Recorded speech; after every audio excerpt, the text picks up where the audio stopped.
Welcome to today's roadcast. Once again, I am back in the woods near Moor Green Reservoir. Many children will know the story of the three little pigs and of how the first little pig built his house of straw, the second little pig built his house of twigs, and the third little pig built his house from bricks. The first two little pigs fell prey to the wolf. Even though they told him they would not let him in, the wolf was able to huff and blow their houses in and gain admittance, as it were.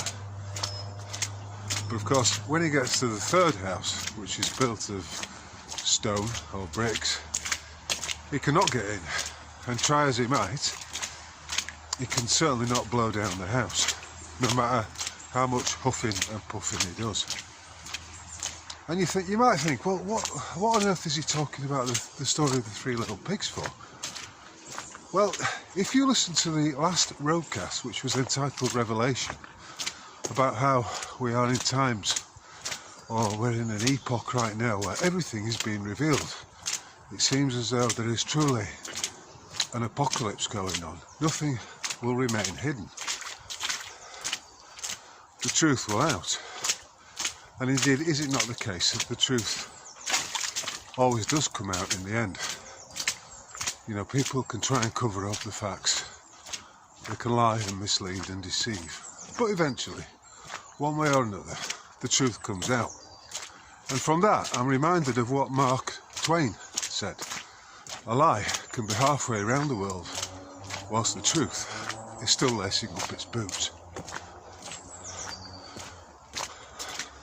The three little pigs story, you could say, is about trespass, and it's about how an individual can be vulnerable if he has not built his house on sound foundations or from, suitable materials. And in the last roadcast, I was talking about how sometimes, if we're not careful, we can let in these spirits, these disembodied entities, or these satanic spirits that are essentially out to deceive us. And funnily enough, with that in mind, on Friday I went for a haircut and I was talking to the barber, a lovely woman called Tracy, and we got onto the subject of Ouija boards.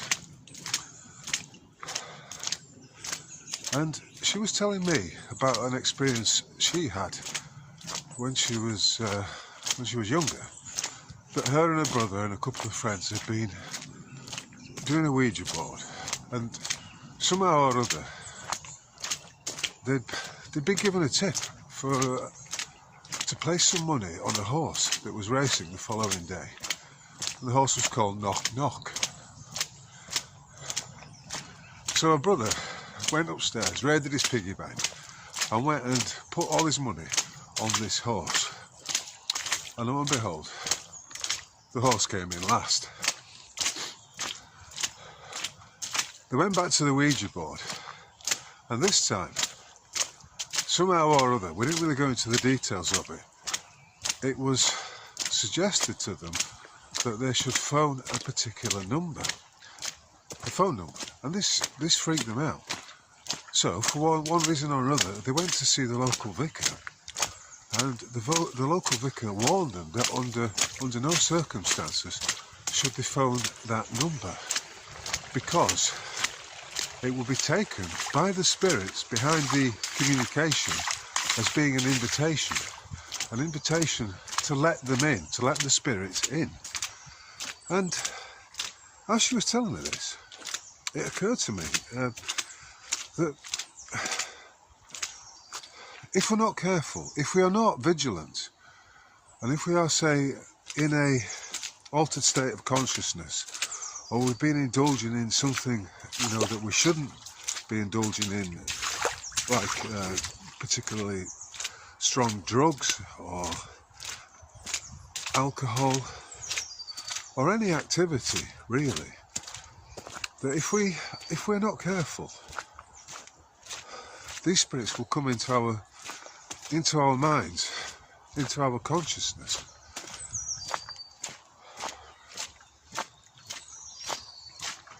A bit like the wolf in the story of the three little pigs. You can't get into the third little pig's house because the third little pig has sensibly built his house from stone.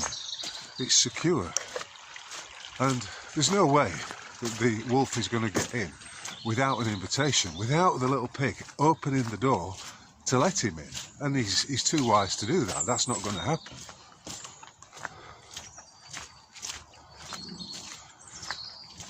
And when she was telling me this,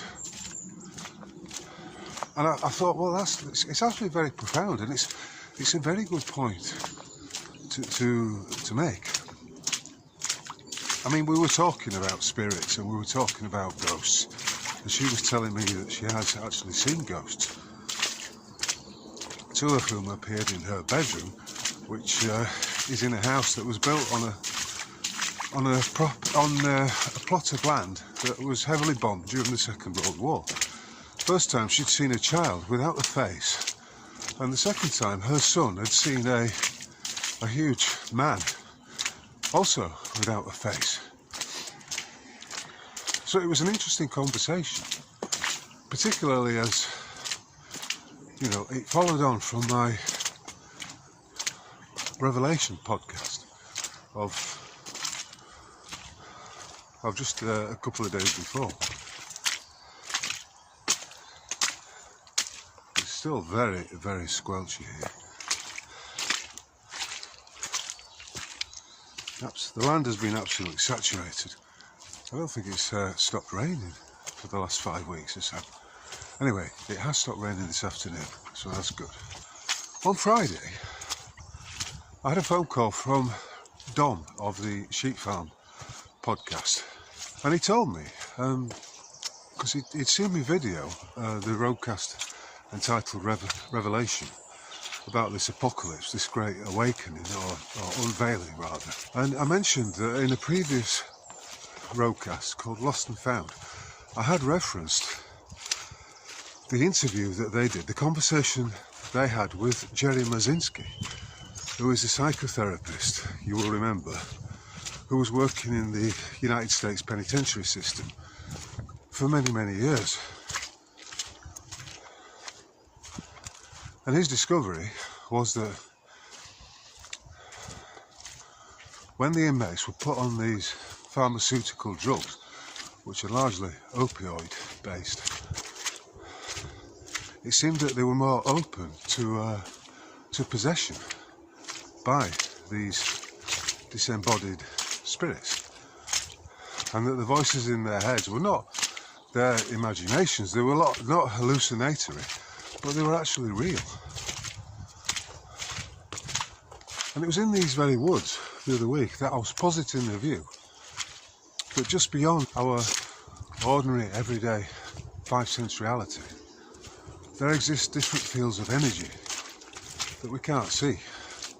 We may be aware of them, we may sense them, but ordinarily we can't see them. And lo and behold, John was telling me on Friday that the latest Sheep Farm podcast that they'd recorded featured Jerry Mazinski. He was back on the sheep farm with them, but also Andrew Kaufman. Andrew Kaufman came into prominence somewhat during the convict years, and similarly, he was pretty much an establishment figure insofar as he was a psychiatrist. And I listened to the Sheep Farm episode last night, and I have to say it was most profound. I shall put a link up for you to so you can check it out. But essentially, both Jerry Mazinski and Andrew Kaufman made the point that psychiatry has a 0% success rate. On top of that, apparently psychiatrists, out of all the various professions, they have the highest suicide rate, and also if you're a psychiatrist, you're also likely to, well, you're more likely to be someone who falls into a path of addiction. And you do wonder, because, you know, psychiatry is not about getting to the heart of the matter, finding out what the cause is of the individual's discombobulation or his state of mind. It's not about that. It's about suppressing that. It's about putting like a sticking plaster over the wound. In other words, suppressing the condition, providing some kind of alleviation for it through the prescription of very powerful psychotropic drugs, as I say, which are largely opium-based. So effectively, it's just masking the issue. It's just dealing with the symptoms of the condition. It's not getting to the root cause. And in that sense, you could say quite convincingly that psychiatry is a fraud. When an individual has a breakdown, or some might call it a breakthrough, or when an individual has become possessed, by which certain spirits are moved into his consciousness to the point where his thoughts are not his own, that the voice he hears in his head is not his voice. In other words, when that individual believes the narrative that's going on in his head, even though that narrative may be completely fantastical and beyond the understanding of anyone else apart from himself, that individual will obviously reach a point of disconnect, because whilst he can he's completely convinced that what he is experiencing, what he is hearing and seeing and visioning is true. To someone on the outside, someone just in the ordinary sensory world around him, that's going to be nonsensical, and that individual will appear to be mad. They will appear as though they've lost the plot, that they have gone doolally tap, that they're away with the fairies. You know, there's lots of expressions to describe this condition. We all know what happens when such an individual finds himself in that condition. Society has what they used to call lunatic asylums for these people. People who have these visions, people who have these, well, society and the psychiatric profession will claim that they are hallucinations. As Jerry Mazinski and Andy Kaufman point out, they're not hallucinations. They are actually real. When you look at some of these so-called lunatic asylums, I mean, Bedlam was perhaps the most famous one. It came into prominence in the 19th century. I mean, there was a place in Huddersfield called Stords Hall, and everyone knew that if you seemingly lost it, you lost the plot, you lost your mind, you might end up in Stords Hall if you'd gone mad. Rampton is another such institution in Nottinghamshire, and they do still exist. They're no longer called lunatic asylums. Lunatic, of course, is a word that means the individual is influenced by the moon. Lunar is moon. And people would believe that at certain phases of the moon throughout the year, people would be more likely, maybe predisposed, to display signs of madness. And so once again, I'm not going into the specifics, but I am talking in general terms and hopefully creating a broad picture, in other words, using broad brush strokes to fill in the canvas of what I'm talking about. So Tracy and I reached the conclusion, as we were going through this conversation about our mutual experiences with the Ouija board, that these spirits have to be invited in. And that brought me back to my point from last week, in which I was saying about consent, acquiescence, agreement, call it what you will. Whichever realm or whichever level of the realm that you're dealing with, nothing can happen without your acquiescence, without your consent, or without your agreement. But specific actions will open you up to the possibility of these spirits, if you like, coming in. A bit like the first two little pigs. They hadn't built their houses strong enough to keep the wolf out. And I suppose if you liken your body or your mind to a house, it's going to be vulnerable if you've constructed it from twigs or from hay, and it will be vulnerable if you've taken substances that open you up to a potential possession. And is it interesting also that, you know, when it comes to the Great British Mortgage Swindle, for instance, it's called a repossession. When the court and the bailiffs come and kick you out of your house, it's called a repossession. Because in a way, you could regard those bailiffs and the police who assist them, unlawfully I should add, as like demonic entities that are coming into your property. Remember, an Englishman's home is his castle, and the law is do unto others as you would have them do unto you. And would you enter someone's house without their permission? Would you break in and steal their home from them if you truly understood the law? So whichever way we look at it, if we're just talking on the ordinary material level of a house, or whether we're talking about the esoteric qualities of the mind and of our thoughts and consciousness, anyone that trespasses is breaking the law, and that law applies to anything that is conscious, I suppose, whether or not it's a disembodied spirit or some goon acting as a bailiff who falsely believes that a piece of paper gives him the right to break into someone's house and throw them out on the street, or of a judge who believes that his signature and a court seal gives him the right to repossess someone's house. There's also the expression possession is 9/10 of the law, and you may think, well, this is something I've not thought about before, and it's fair enough, it's something I've not thought about before.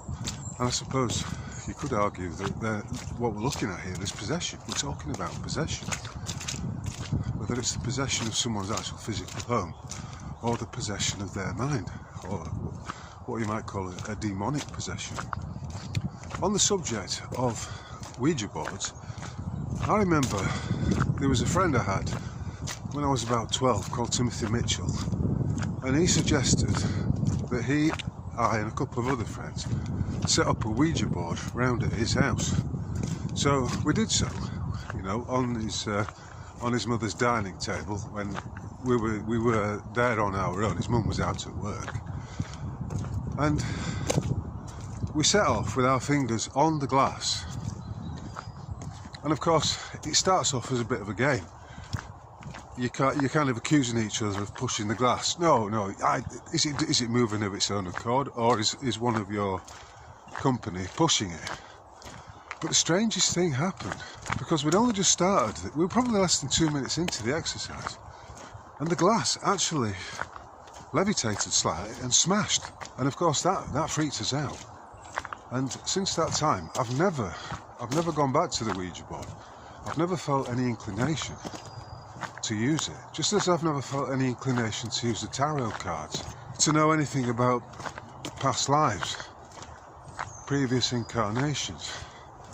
I'm of the view that we're coming to this world with a complete memory wipe, and there's a very good reason for that. If you come to some understanding that you are a significant individual from a previous life, what good is that to you? And how do you know it's actually true? How do you know that the thought has not been planted in your head by some malevolent, deceptive entity that has taken possession of your thoughts?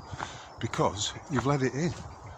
You've invited it in. This was what Tracy was saying. At some level, you have to invite them in, or you have to open the door for them to come in. I mean, when I got evicted back in 2010 and then 2011, it was egregious, because at no point did I consent to letting them in. They just broke in. Well, in fact, it was Nottinghamshire Police Force who assisted the bailiffs to come in and take possession of the property. And you could say, well, it's the same thing. It's a demonic possession, whichever way you look at it.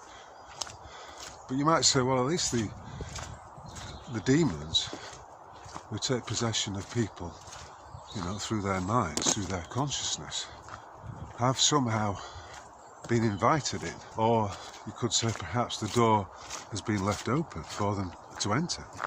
I mean, there is some nonsense in the law that if a door is left open, a bailiff can enter. You know, once again, we're at that level where it's demonic, it's satanic, it's perverse. And you could quite easily draw the conclusion that bailiffs are working for the forces of Satan, the forces of the demiurge. Because in what kind of world is it acceptable to break into someone's house, even if the door's open, to go into someone's house and throw a family out onto the street? How can that ever be acceptable? We're living in very strange times.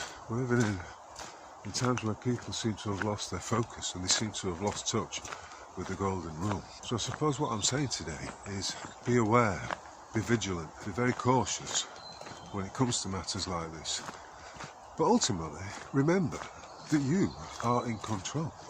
The expression "fuck off" is very powerful. You tell someone you don't accept it, say, "No, I don't accept whatever it is they're positive." That is very powerful. Tell them to go away, that you don't want anything to do with them. The message is clear, and the same thing can be said of your consciousness. You don't have to let anything in there. You can deny access to any entity, whether it's of the material or the spiritual realm. And right now, I think the lines between the two are very blurred. You know, let's not forget that this is a spiritual journey. Whatever it is, it's a journey of the spirit. For you are a divine, blessed soul inside the biological meat suit, your vehicle in which you are passing through this realm. And that is the truth. Anyway, as always, if you got this far, thank you for your attention. I am available on all the limited hangouts by which I'm in the usual social media platforms. Facebook, X, where I can be found at Michael O'Dara. There's my website, roguemail.org, and of course there is my Substack page, MOD800. If you take out a paid subscription for £5 a month at Substack, you will get first dibs on my output, because I'm currently posting it there first for the subscribers, with the release for all subscribers usually occurring within the next 24 hours or so. And I'm on YouTube. I think I'm up to 275 subscribers. So let's see if we can get it. Well, let's set a target, shall we? Can we get my YouTube subs up to 500 by the end of this month, February? I'm not saying it's possible, I'm not saying it's impossible, but I know that, just like X, I am throttled on YouTube. And of course, I urge you and encourage you to drop a comment. Give me a like and give me a comment, and I will invariably get back to you, because right now it's intimate. There's only about, as I say, on YouTube there's only 275 subscribers, so I'm not exactly inundated with comments that are going to take me an inordinate amount of time to reply to. And so, from the High Park Woods, I'd like to wish you all a splendid day. Oh, and before I forget, if you're feeling generous and you're feeling particularly appreciative of my output, then you may want to buy me a coffee or two, the link to which is below.